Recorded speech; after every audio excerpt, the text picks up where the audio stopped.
Welcome back to the Illuminational Lectures, and today we're going to discuss the discovery of the biblical Jesus in the historical record. And yes, that can be done. And again, this is taken from my book, Jesus, King of Edessa, which is, as I said before, is a 600-page opus that transforms the gospel story into real history. There are no bells and spells in there, just reason and rationality. So, where have we got so far in this lecture series? Well, in previous lectures, we've seen that the leader of the Jewish revolt was called Jesus of Gamala, who came from Galilee. Or he was called Monobazus or Izates of the Adiabeni, if you remember them. Sometimes he was called Bar Kamza. That came from the Hukok mosaic. And then they were also called the Babylonian Jews, or sometimes the fourth sect of Judaism, the Nazarenes. And so we have a number of names for this leader of the Jewish revolt. Plus, I've said that the biblical Jesus was indeed the leader of the Jewish revolt himself, because there are so many connections with this event within the biblical gospel stories. And so another name for this leader might be Jesus of Galilee, which is a very similar name to Jesus of Gamala, who came from Galilee. And as we saw in a previous lecture, Jesus of Gamala married Mary Magdalene, and we know that because the Talmud says so. And you can see that the great similarity between these supposedly two separate stories. But none of these names that we've just looked at just now, none of these names or titles for this leader mention Edessa, that important city up in northern Syria. And with good reason, I suppose, because Edessa has been deliberately deleted from history by Josephus Flavius on the orders of Emperor Vespasian, so that you don't know who this monarchy really are. And they were deleted for two main reasons. Firstly, because the Edessans started the Jewish revolt. We have that from Josephus Flavius, who says so. And so Rome wanted to delete these rebels from history to prevent further revolts in the Roman Empire.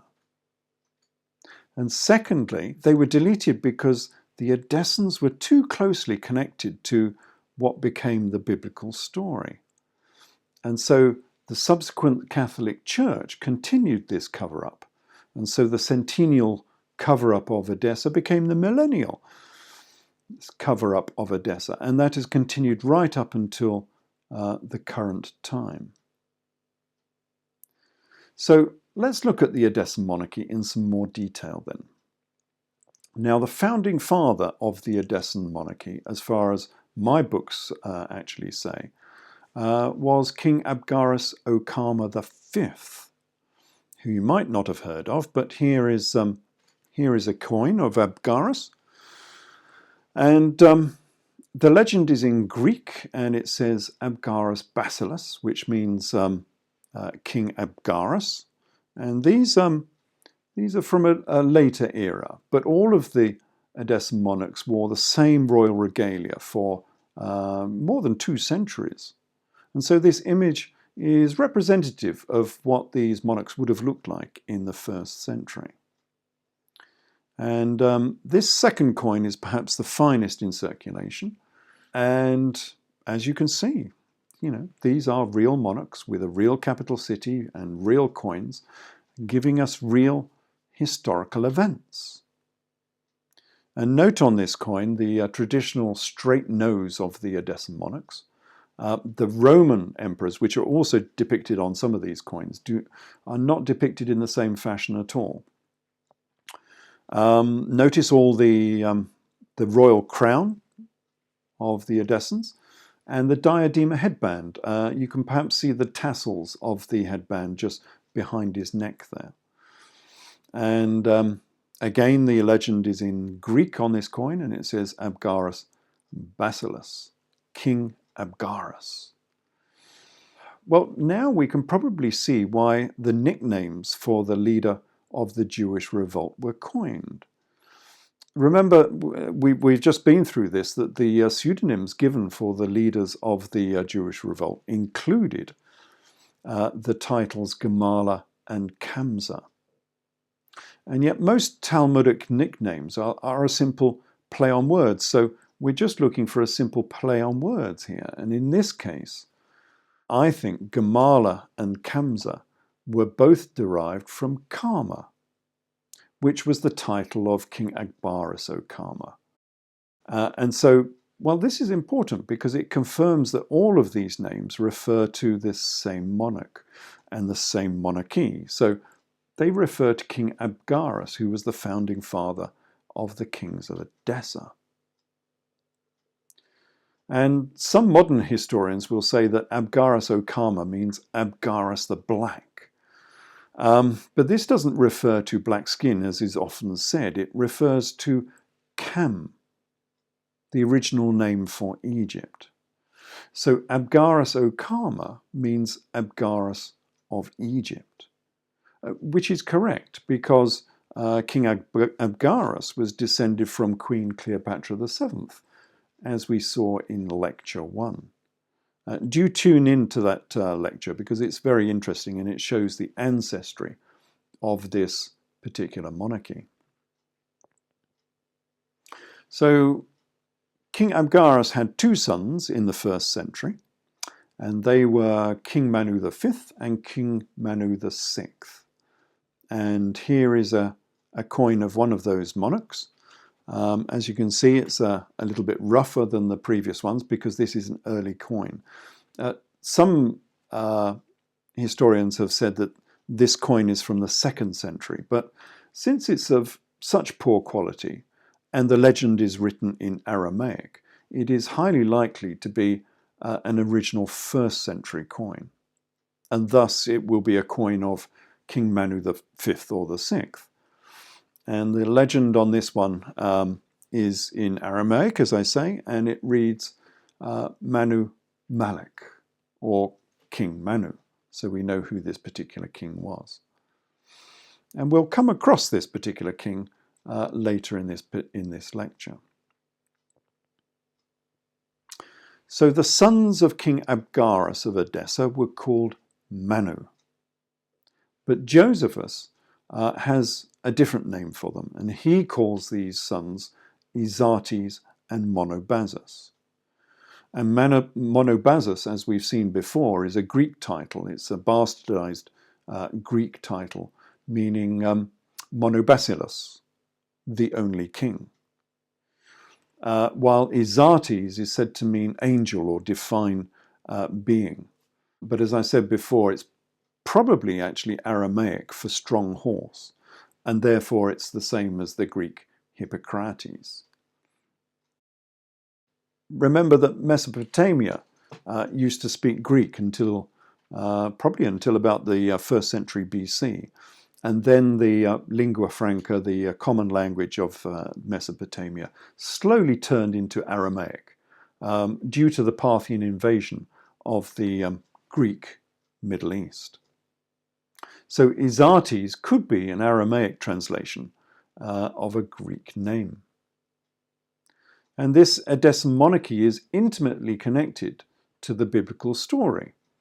As we saw in the last lecture, Saul, that's St. Paul, was an ambassador of Edessa.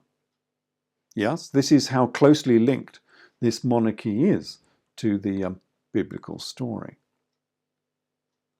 And then we come to the story of Addai in a manuscript known as the Doctrine of Addai. And I don't suppose you've read about this in Sunday school, but the Doctrine of Addai dates from the 3rd or the 4th century AD. And we know this because one version was written by Eusebius, and also because it contains a story of Queen Helena's tour of Judea. And this is Queen Helena of Constantine. And she was touring Judea looking for the history of Jesus. the biblical Jesus and the true cross. But personally, I think that this tour by Helena of Constantine is actually a masquerade. It's a copy of the tour of Judea by Queen Helena of Edessa in the 1st century. Thus, the later story of Helena of Constantine, looking for the history of Jesus in Judea, was designed to conceal the earlier tour by Helena of Edessa, who was looking for the history of her son, King Manu, in Judea. And what better way of concealing this ancient history? You don't deny that it happened. You just say that, oh, well, that Helena was Helena of Constantine. And suddenly, the earlier Helena disappears from history. And this is probably why you haven't heard of the earlier Helena of Edessa. And if this is true, then the Doctrine of Addai could be a much earlier manuscript. It could be from the 1st century. And it's an interesting story which is very pertinent to this research because it tells us about letters and ambassadors being sent between the biblical Jesus and Edessa. Yes, according to this manuscript, Jesus was writing to King Abgarus of Edessa in the 1st century. And the Doctrine of Addai says, in the year 343 of the Greeks, which is about AD 32, and in the reign of Emperor Tiberius, on the 12th day of Keshvan, King Abgar-o-Kama sent Marehab and Shamshagram and Hanan, the record keeper, to the city which is called Eleutheropolis, near Jerusalem, to the honoured Sabinus, son of Eustorigus, the governor of Syria and Mesopotamia. Note the detail here. There's none of the sort of vagueness of the gospel stories. We don't have to invoke a 40-year period of oral transmission to explain this vagueness, because Judea was supposedly illiterate, as many historians say. But of course, Judea was not illiterate. I mean, you've only got to read the erudite and comprehensive works of Josephus to see that. And this story by the Doctrine of Addai is in the same vein as Josephus. It's very detailed. It has a lot of real history in it. So anyway, ambassadors are being sent from Edessa to Jerusalem in the 1st century to see the Roman governor. But the story continues, and it says, when they entered Jerusalem, they saw Christ, which means the king, and they rejoiced. But they also saw the Jews who were standing in groups and considering what they should do about him, for they were disturbed to see that a multitude of people followed him. The envoys of Edessa were in Jerusalem for 10 days, and Hanan wrote down everything which he saw that Jesus did. Eventually they departed and came back to Edessa and entered into the presence of Abgar the king. So you see the close relations that probably existed between Edessa and Judea in the 1st century. Now, theologians will often say that this story is apocryphal, it's fictional. But I think that's mainly because it contains too many problems for the Christian creed. But we've already seen the many links, the many close links that exist between Edessa and the biblical story. So this manuscript is just a continuation of what we already know. Anyway, King Abgarus was impressed with the reports about this political and spiritual leader called Jesus. And so he wrote to him, mostly about a cure for leprosy, but other things as well. And so there were many letters exchanged between King Abgarus and Jesus down in Judea. And this is what the Doctrine of Addai says. It says, King Abgar-o-Kama wanted to pass over and go to Judea to see with his own eyes all that Jesus was doing. but he was not able to pass through the country of the Romans. And so he wrote a letter and sent it to Jesus by the hand of Hanan, the keeper of the archives. Hanan went forth from Edessa on the 14th day of Adar and entered Jerusalem on the 12th day of Nisan. And he found Jesus at the house of Gamaliel, the chief priest of the Jews. Note the great detail once more. Great historical detail and chronological details. And most of this is historically correct. It says that King Abgarus of Edessa could not travel to Jerusalem. Well, that is probably correct, because Procopius, he is a Roman historian, says that the Romans had kept King Abgarus as a hostage in Rome for 7 years in order to ensure the fidelity of the Edessans. And so it's likely that the Romans didn't fully trust King Abgarus, and so he was subject to travel restrictions to prevent him stirring up trouble in Judea. And the passage also says that Jesus was found at the house of Gamaliel. And this is the Gospel Gamaliel from Acts 5:34. He's the aristocrat and member of the Sanhedrin who defended the disciples against charges of heresy. And he was also probably the Gamaliel who was the tutor to Saul, St. Paul. So again, we see the many connections here between Edessa and the gospel story, and that the doctrine of Addai is probably historically correct in a lot of what it says. So Hanan, who was now in Jerusalem visiting Jesus, made a portrait of Jesus to show to King Abgarus. And here is an image from an ancient manuscript showing Jesus giving his portrait to Hanan.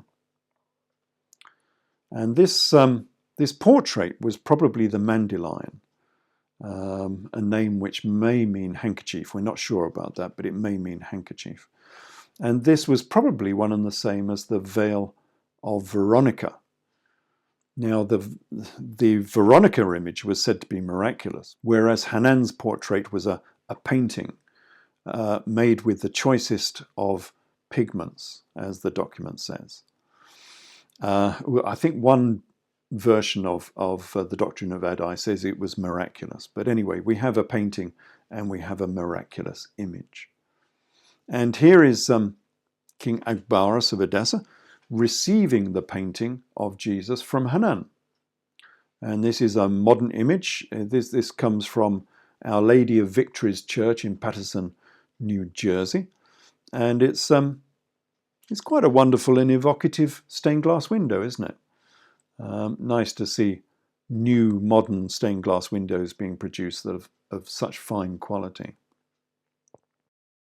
And here again is King Abgarus of Edessa holding up this same portrait, or the miraculous Mandilion.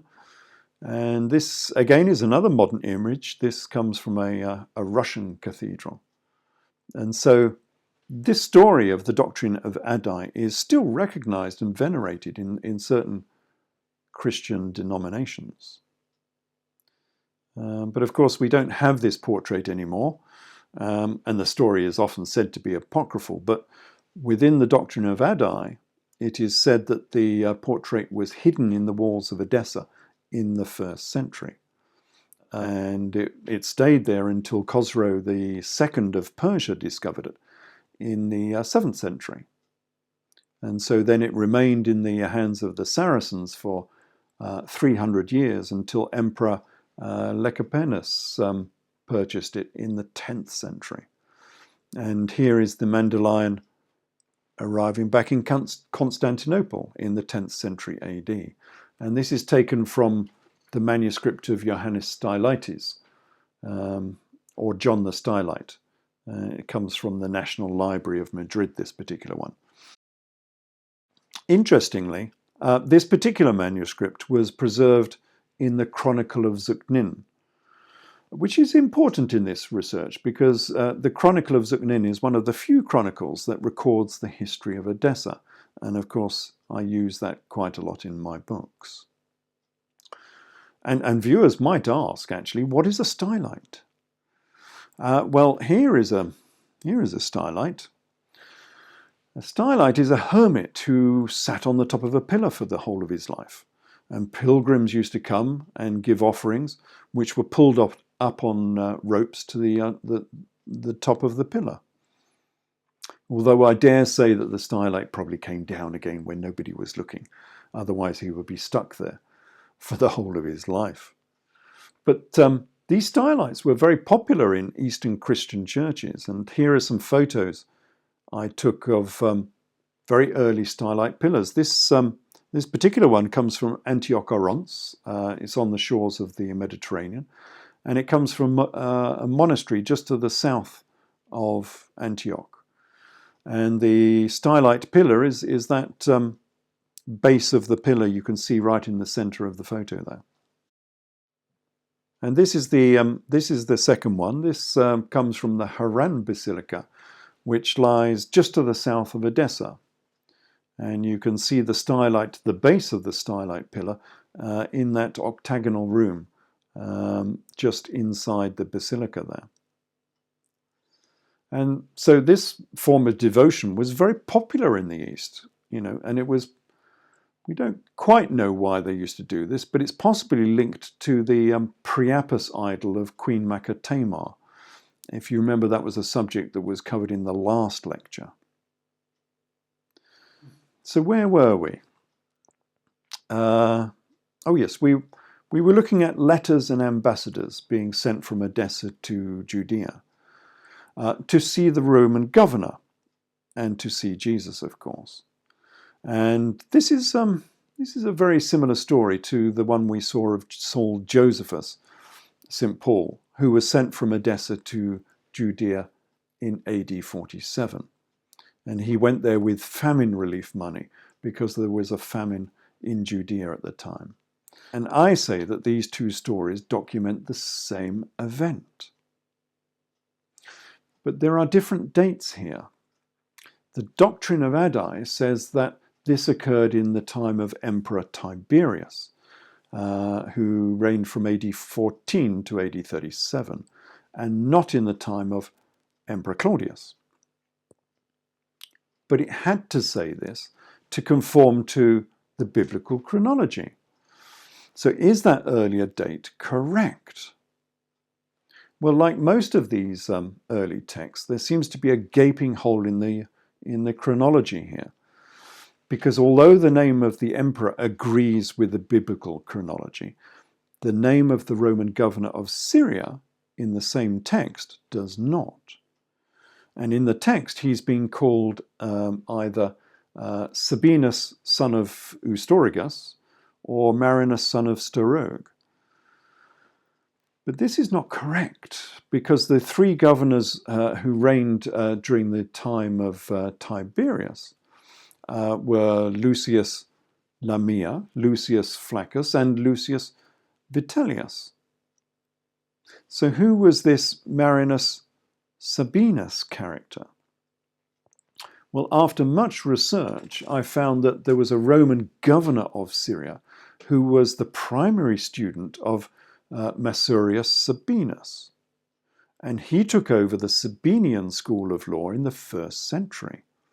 So we appear to have found our Marinus Sabinus. And he was actually called Cassius Longinus. And he was the, as I said, the leader of the Masurius Sabinus school of law. Now, there is only one problem with this identification, and that's that Cassius Longinus was the governor of Syria in AD 45 to AD 49. And while this does not fit very well with the biblical chronology, it fits in very well with the famine of Judea in AD 47. And therefore it fits in very well with the journey made by Saul from Edessa to Jerusalem in the time of Claudius. So the Doctrine of Addai is being slightly disingenuous here, as most of these early documents are. It says that letters were being sent from King Agabus to Jesus in the time of Tiberius in order to suit the gospel chronology. But the governor at that time was Cassius Longinus, and so the actual date of this letter writing was AD 47. But the authors of these chronicles, including the ever deceitful Eusebius, could not admit to this late date, because it means that Jesus was writing letters to King Agabus of Edessa in AD 47. You see the problem here. This is the chronological chasm once more, which we talked about in previous lectures and talks. The entire chronology of these events, of the gospel events, has been shifted back by 40 years to distance the sort of saintly Jesus from the events of the Jewish revolt. This is the chronological chasm, and it pervades all of these texts. Even when we start looking at things like Arthurian legend, it pervades that text as well. So following this exchange of letters, apostles were sent from Jerusalem to Edessa to teach the Edessan people Judaism. And the first of these apostles was called Addai. Hence we have the name for the manuscript, the Doctrine of Addai. And this is an image of Addai from St. Catherine's Monastery, which lies at the foot of Mount Sinai. And most researchers identify Addai as the disciple Thaddeus. But who was Thaddeus? He's not one of the more famous disciples. Well, the Gospels say that he was called Lebbaeus, while the Thayer lexicon of biblical Greek says, from a comparison with the catalogue of apostles in Luke and Acts, it seems that Judas, Lebbaeus, and Thaddeus were the same person. In addition, the Clementine recognitions say that Addai was Thomas, and it was Thomas who went to Edessa, not Addai Thaddeus. And so it's likely that this disciple's full name was Judas Thomas Didymus Lebbaeus Thaddeus Addai. You can see how we get multiple names for the same character within these texts, because a lot of these names are simply just translations into different languages. Thomas and Didymus, for instance, are the same name in Greek and Aramaic. And this Judas Thomas Didymus was probably the twin brother of Jesus, because both Thomas and Didymus mean the twin. And as an interesting aside, this might be why we have these apocryphal stories of Jesus going to India. They may have been relating the history of Jesus' twin brother, Judas Thomas Didymus Addai, who went to the east. Anyway, after much toing and froing between Jerusalem and Edessa, finally the Edessan monarchy are converted to Judaism. And the Talmud confirms this, as we've probably seen before. But the Talmud is much more specific, because it says that Queen Helena of Edessa converted to Nazarene Judaism, the same as Jesus was a Nazarene in Matthew 2:23.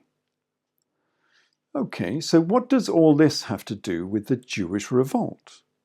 And what does it have to do with the discovery of Jesus in the historical record? Well, Josephus says the revolt was led by King Izas Monobazus of Adiabene. And now we know that this particular character was actually known as King Izas Monobazus of Edessa. He was an Edessan king.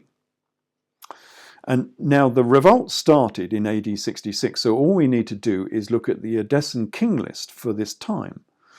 And the king of Edessa in AD 66 is said to have been King Manu VI.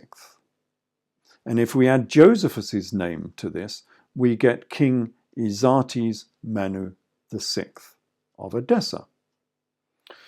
But Josephus had a nickname for this king, a short name, and that was Izas.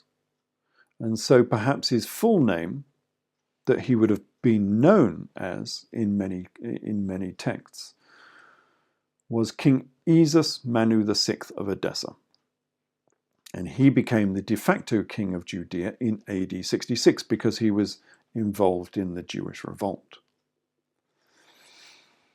And this is interesting because now the secular name for the king of Judea was King Izas, but the biblical name for the king of Judea at this very same time was King Jesus. King Izas and King Jesus.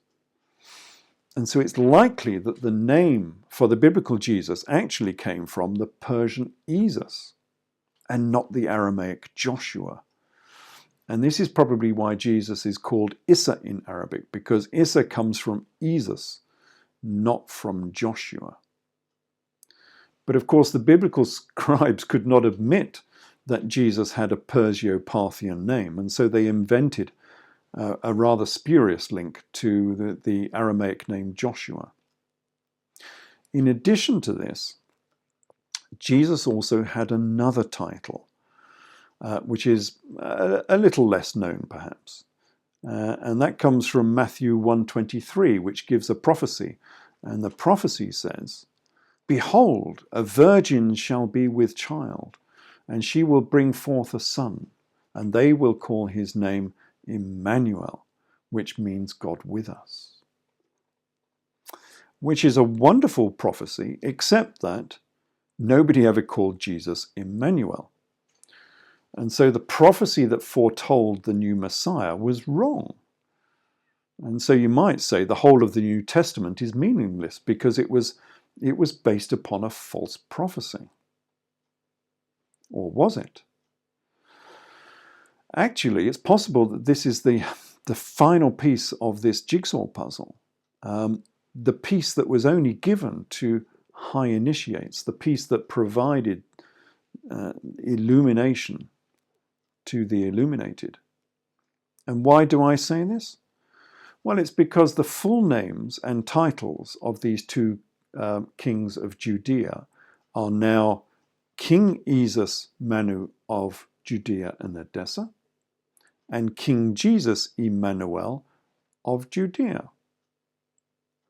So these two monarchs have the same name, King Izas Manu and King Jesus Emmanuel. And they were both involved in a revolt against Rome. And we've already proven that this was the Jewish revolt of AD 66 to 70.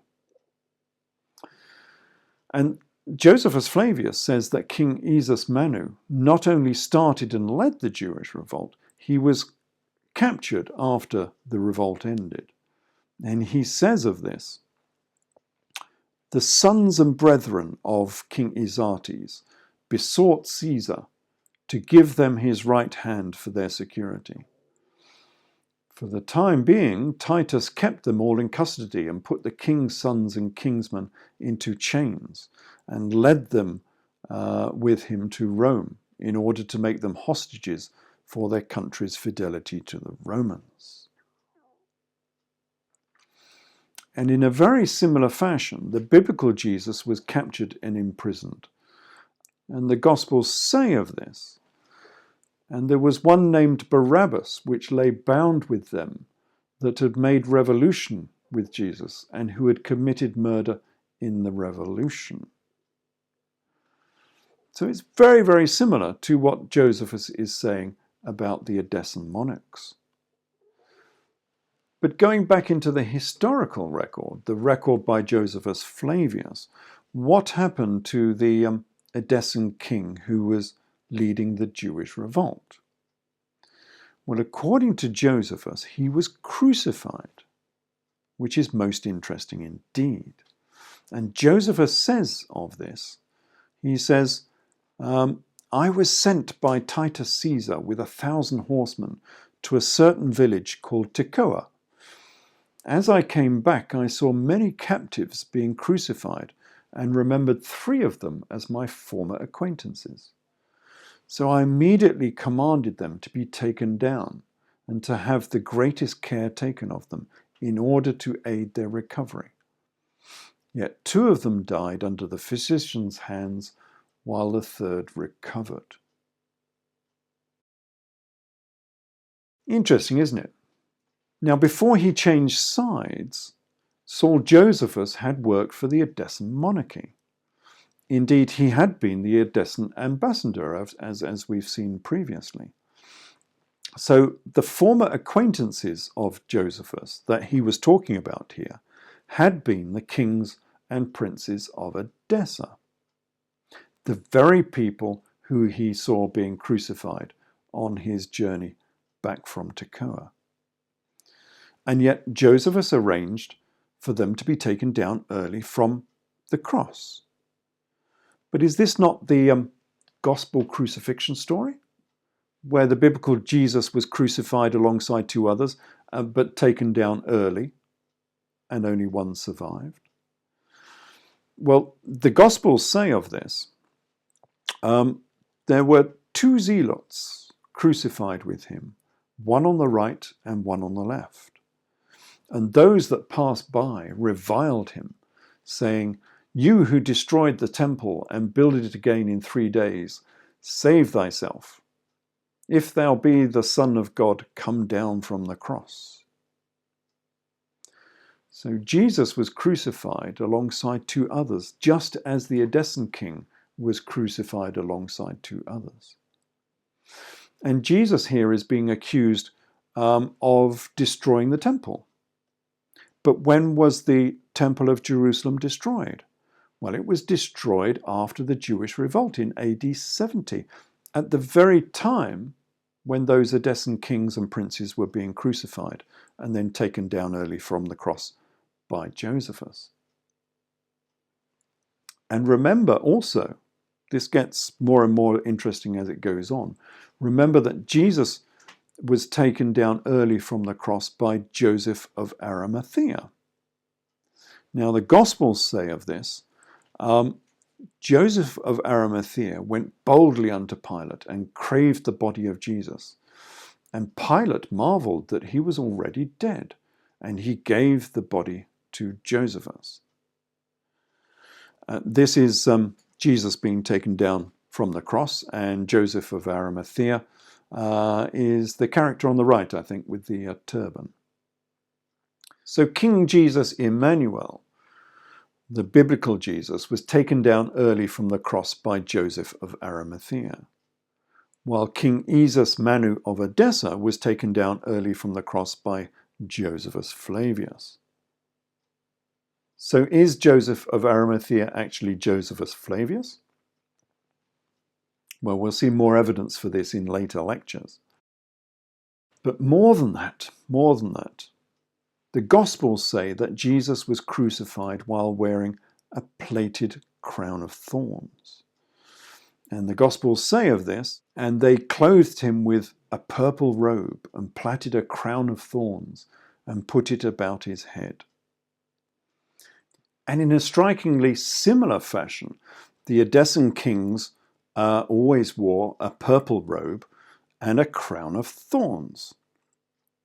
And here is the evidence. Here is a mosaic of the leader of the Jewish revolt from the Habakkuk mosaics in Galilee.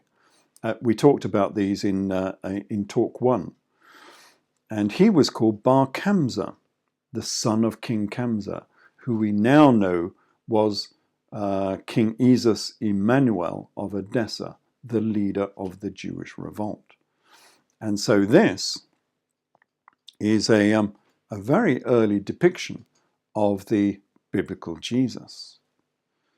And note that Bar Kamza, the biblical Jesus, is dressed as an Edessan monarch. He has the diadema headband, a symbol of royalty. You can see the tassels behind his neck there. He has ginger hair and a beard. He has a Jewish payot, the side lock of hair. He's wearing Roman armor. He's got stockings on, which is a Perso-Parthian tradition, and a purple cloak. So here is the purple cloak that was put upon the biblical Jesus at his crucifixion. And here is a coin of King Abgarus. Now this is a later Abgarus, but all of these monarchs wore the same regalia for over 2 centuries. And note that he wears a diadema headband. You can see them, the tassels behind his neck. And he also wears a plated crown of thorns, just as the biblical Jesus wore on the cross. So this is the famous crown of thorns. It was not a rustic twist of brambles. That was just a simple story for credulous believers. No, this was the traditional ceremonial crown of Edessa, which happened to be a crown of thorns. A crown that is full of ancient and esoteric symbolism, and we'll look at that symbolism again in a later lecture. So let's look at that biblical verse again. And it says, "And they clothed Jesus with a purple robe and a plaited crown of thorns." Yes, they clothed him as a king of Edessa, wearing a purple cloak of the emperor of Rome and an Edessan crown of thorns. And so this has to be the discovery of the century, or perhaps the millennia. We have at last found the biblical King Jesus in the historical record. He was King Izas Manu VI of Edessa, and he became the de facto king of the Jews in the late AD 60s. And he led the Nazarene revolt against the Romans, which is why he was jailed and crucified by the Romans. And so this identification gives us so much more information about the biblical Jesus. He is now a real historical figure, and we can visit his capital city, walk upon his citadel, collect his coins, and view his statues and mosaics. And here is just such an image. And we've already seen this mosaic. This is the Hukuk mosaic, which just has to be of King Izas Manu, the biblical Jesus Emmanuel. But this mosaic is probably 3rd or 4th century, so a little bit later than the era of Jesus. However, there is an earlier image which is very similar to the Hukuk mosaic, and this is known as the Palmyra triad carving. And the central character in this trio is likely to be the leader of the Jewish revolt again. And so this is yet another image of the biblical Jesus. Now the 2 figures on either side are 2 gods. On the left we have Aglabol, the moon god, and on the right is Malakbel, the sun god. And note they have been deliberately made to look androgynous, and I'll explain why in a later lecture. But this carving is said to be from the 1st century, and so it is possibly contemporaneous with the life of Jesus. So this is what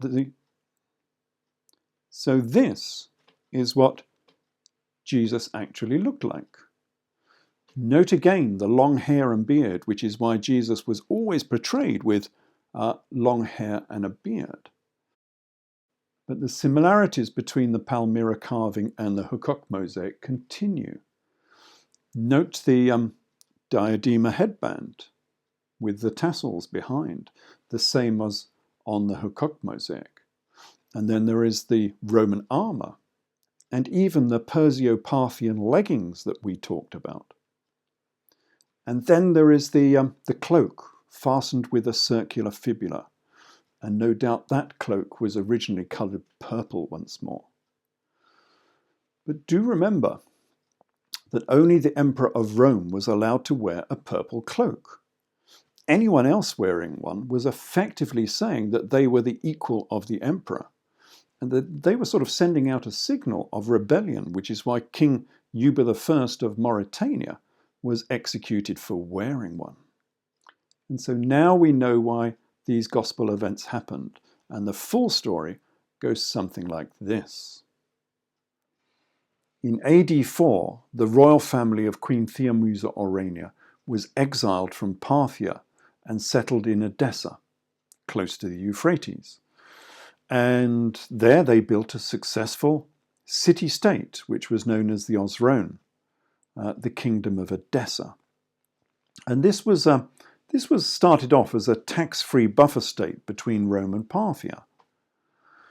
But Emperors Claudius and Nero tried to tax them, and this started a tax dispute with Rome.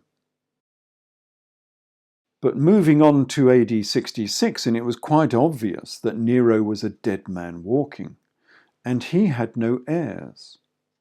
And so the throne of Rome would be open for whoever could take it.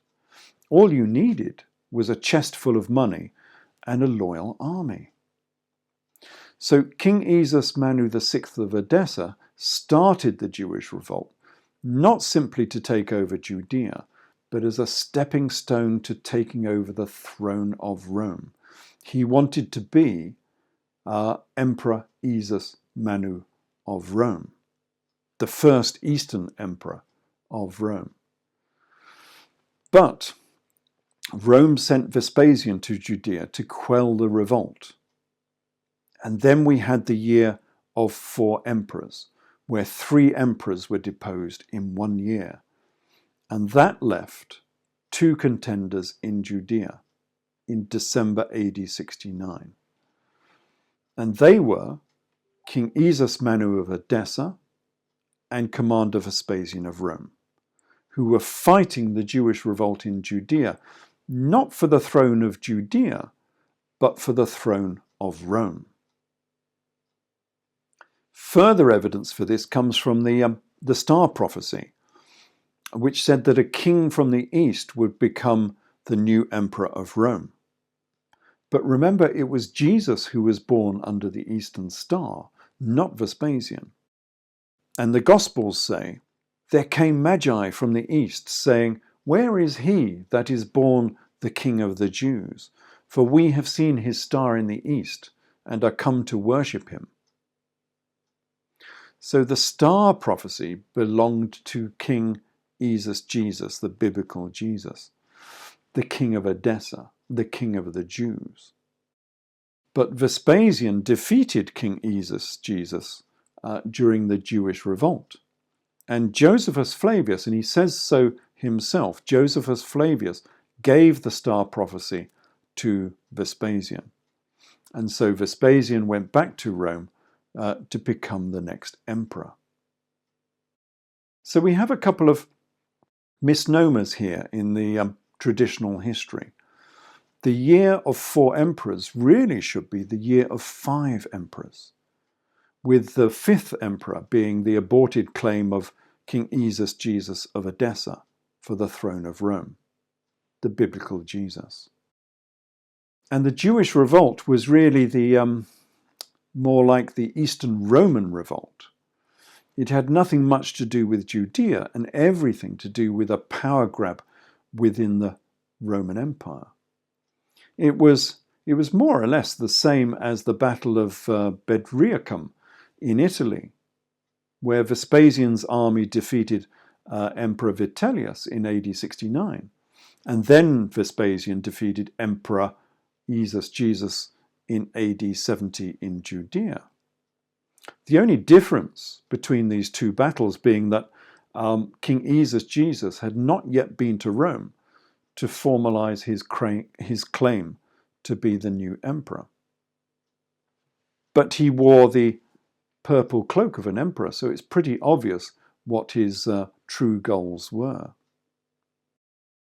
So that is the true story that the Gospels were trying to record.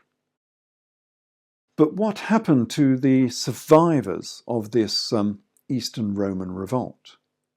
Well, as we've seen in one of the quotes before, they were taken to Rome. And in later lectures, we will explore the possibility that they were subsequently taken to Britain, to be as far from their power base in Judea as was possible within the Roman Empire. They were taken, I think, to Fortress Diwa, which is modern Chester in Britain. But we'll talk about that later. So this is the true story of the Gospels. It had nothing to do with a pauper prince of peace, a carpenter with charisma. It was actually a real secular history about the events of the Jewish revolt. But the story was neutered and sprinkled with fairy dust by Saul Josephus on the orders of Emperor Vespasian. And it was this that became the basis for a new religion, Saul Josephus's Judaism for Gentiles, or simple Judaism, or what we now call Christianity. So I hope you've enjoyed this illumination lecture, and you can join us again next time. Thank you.